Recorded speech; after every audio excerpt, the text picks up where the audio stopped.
pátek 13. září a poznámky v kalendáři. Narozeniny slaví Janička, to bude zase kalbička. Ať se stále naše sluníčko, Janičko, přejeme ti zdravíčko.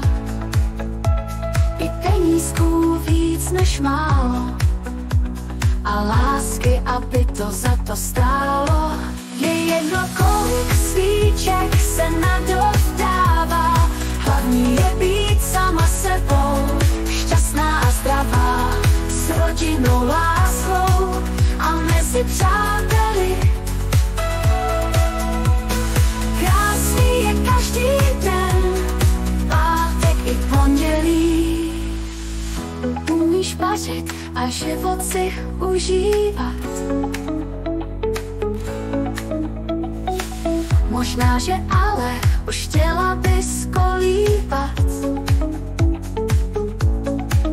Tak ať s pěkým máte se rádi stále víc a ve štěstí vám nebrání nic. Jsi Janičko holka divoká, stále krásnější rok od roka.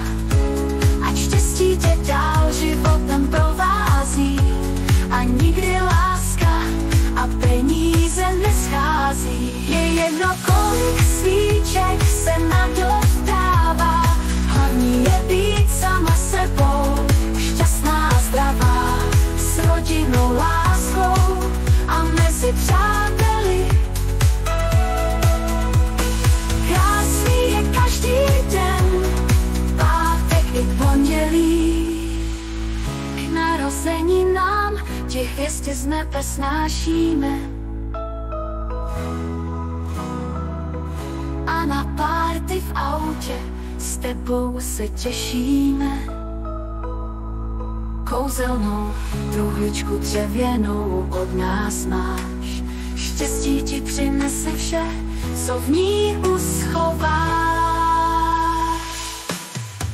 Je jedno, kolik svíček se na dort dává, hlavně buď sama sebou, šťastná a zdravá, s rodinou, láskou a mezi přáteli. Ať krásný máš každý den, pátek i pondělí. Balónek nafoukni, prones přípitek, odpusť nám, že přejem bez kytek. Vlastně máme jen přání jediný, měj krásný celý rok i dnešní narozeniny. Svůj den dnes, Janičko, máš, tak ať se stále usmíváš. Veselou náladu touhle písničkou přeje Buzla a Jiřík s Jindřiškou. Krásné narozeniny.